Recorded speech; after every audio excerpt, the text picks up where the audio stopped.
आज की वीडियो में हम एक इंतहाई डीप कॉन्सेप्ट को, एक इंतहाई डीप स्पिरिचुअल कॉन्सेप्ट को समझने की कोशिश करेंगे।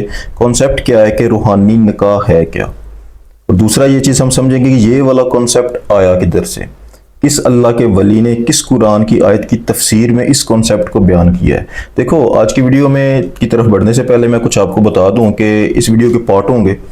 इस वीडियो को 4 पार्ट्स में मैंने तकसीम किया हुआ है क्योंकि ये वीडियो इंतहाई डीप होगी, और इसके पहले पार्ट्स में मैं आपको कुछ वार्निंग्स दूंगा कि इस कॉन्सेप्ट को सुनने के बाद लोग मिस यूज़ करने की कोशिश करेंगे। तो पहले इसकी वार्निंग्स होंगी, उसके बाद हम ये समझेंगे कि अल्लाह ताला की ज़ात के कौन से वली हैं, उनकी कौन सी किताबें हैं जहाँ पर ये कॉन्सेप्ट उन्होंने दिया हुआ, जहाँ पर ये वर्डिंग उन्होंने इस्तेमाल की हुई है। और तीसरा ये चीज़ हम समझेंगे कुरान पाक के अंदर से कौन सी आया मुबारक है जहाँ पर से उन्होंने इस चीज़ को अहज़ किया या उसकी तफसीर कहाँ से ली गई है। और आखिर में हम ये समझेंगे कि रूहानी निकाह है क्या। उसके बाद इसकी एंडिंग में ये चीज़ हम समझेंगे कि ये जो सोल्स इस दुनिया में आती हैं, इनका फैसला कहाँ पर होता है। तो इस वीडियो के पार्ट्स होंगे, इंतहाई डीप है इसलिए क्योंकि मेरे लिए ज़रा मुश्किल हो जाना था आपको एक ही तरह से मैं बोलता जाऊँ और आप तक ये बात पहुँचा दूँ। तो तवज्जो से मेरे साथ बैठ जाएं अगर आप इस कॉन्सेप्ट को समझना चाहते हैं कि स्पिरिचुअल मैरिज आखिर होती क्या है, रूहानी निकाह क्या चीज़ है। सबसे पहले जो इसकी वार्निंग्स है, पहली 3 वार्निंग्स है इसकी। नंबर 1 ये चीज़ कि अगर कोई लड़का और कोई लड़की आपस में मोहब्बत कर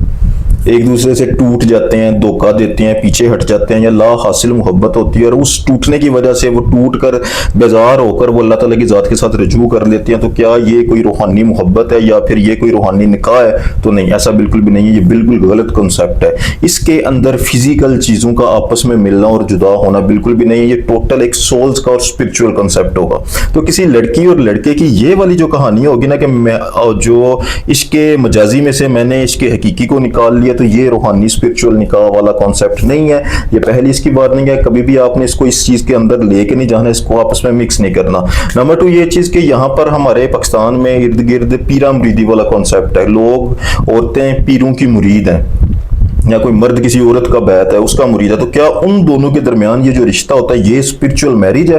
क्या वो आपस में इस रिश्ते को लेकर आपस में फिजिकली एंगेजमेंट कर सकते हैं? तो ये इंतहाई बड़ा गुनाह है और ये बिल्कुल ही रॉन्ग कॉन्सेप्ट है। इसका रूहानी निकाह या रूहानी कॉन्सेप्ट या रूहानी मोहब्बत के साथ कोई लेना देना नहीं है। अगर कोई पीर किसी औरत के साथ उसको मुरीद बनाकर कोई रिलेशन में बनाता है तो ये इंतहाई गलत है, ये उसके लिए बहुत बड़ा गुनाह होगा। ये इसका दूसरी वार्निंग है। और तीसरा क्या है कि अगर कोई कपल अल्लाह ताला की ज़ात को गवाह बनाकर रूहानी तौर पर स्पिरिचुअली इस बात का दावा कर ले कि हम लोग आपस में निकाह में हैं, यानी एक लड़की भी अंदर से इरादा कर ले, एक लड़का भी अंदर से इरादा कर ले, अल्लाह को गवाह बना के बोले कि हमारा बस निकाह हो गया और ये हमारी स्पिरिचुअल मैरिज है, तो ये भी बिल्कुल रॉन्ग कॉन्सेप्ट है। इसका इस रूहानियत से, इस सूफीज़म से कोई लेना देना नहीं है।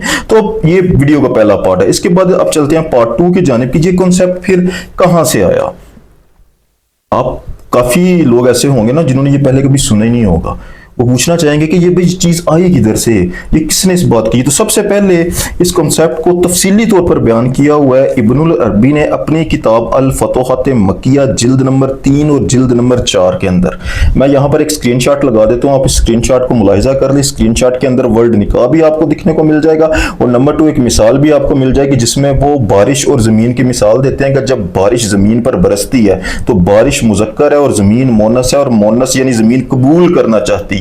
वहां पर ये एक रिश्ता कायम होता है जिसे ज़ौजैन कहते हैं। ऐसे रिश्ते में जमीन उसको कबूल करती है और हमल के लिए सीधी हो जाती है, और उसके अंदर से निकलने वाला अनाज इस निकाह की वजह से पैदा होने वाला बच्चे हैं। ये सिर्फ एक इब्नुल अरबी ने मिसाल दी हुई है इस चीज को समझाने के लिए। इसका असल जो रूहानी रिश्ता है ना उसके साथ कनेक्शन नहीं है। आगे चलकर इसकी मैं तफसील बयान कर देता हूँ कि ये मिसाल भी उन्होंने क्यों दी थी, लेकिन ये जो कॉन्सेप्ट है ये सबसे पहले जो तफसीली बयान किया हुआ है इब्नुल अरबी ने अपनी किताब फतूहत मक्किया को आप तफसीली तौर पर अगर उसकी जिल्द नंबर 3 और वॉल्यूम नंबर 4 को पढ़ेंगे तो आपको मिल जाएगा। उसके अलावा अल्लाह के वलियां जलालुद्दीन रूमी, उनके शेर में आए मसनवी के अंदर के जुफ्ते बायेद जुफ्ते बायेद जुफ्ते बायेद, वो वर्ड यूज करते हैं क्या कि मुझे जोड़ा चाहिए, जोड़ा चाहिए, जोड़ा चाहिए, बार बार पुकार रहे होते हैं। तो ये उन्होंने वहां पर जिक्र किया है। उसके अलावा मौलाना जो जलालुद्दीन रूमी है उनका एक और शेर है कि अक्ते बस्तियम व निकाह करदम, हमने अकद कर लिया, हमने निकाह कर लिया, माँ बला शाहिदू व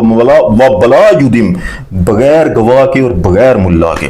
یعنی یہاں پر بھی جلال الدین رومی نے اس طرف اشارہ کیا ہوا کہ عقد بستیم و نکاح کردم، ہم نے عقد کر لیا، ہم نے نکاح کر لیا، وہ اپنے رشتے کو شمس تبریز کے ساتھ ایک نکاح کا رشتہ گردان رہے ہیں۔ تو اس کی حکمت کو بھی آگے چل کے ڈسکس کرتے ہیں، میں ابھی صرف یہ بتا رہا ہوں کہ کن کن لوگوں نے اس چیز کا ذکر کیا ہوا ہے۔ اس کے علاوہ اگر آپ اس کو مزید تفصیل سے پڑھنا چاہتے ہیں تو فتوحات مکیہ کے اندر اس کا فل چیپٹر ہے جس کا عنوان ہوگا فی معرفت اسرار النکاح۔ یہ ایک مکمل چیپٹر ابن العربی کا فتوحات مکیہ کے اندر موجود ہے جس کے اندر مکمل طور پر اس چیز کی تفصیل بیان کی ہوئی ہے۔ تو یہ والا جو کنسیپٹ ہے یہ اللہ تعالیٰ کی ذات نے کہ ولیوں نے کئی دفعہ بیان کیا ہوا ہے۔ سلطان فخر کی کتاب میں بھی مل جائے آپ کو، بلے شاہ صاحب کی کتابوں میں بھی مل جائے گا آپ کو، امیر خسرو کی کتابوں میں تو بھرا پڑا ہوا ہے، ابن العربی کی کتابوں میں ملے گا، مولانا روم کی کتابوں میں ملے گا، یہ ہر جگہ پر موجود ہے۔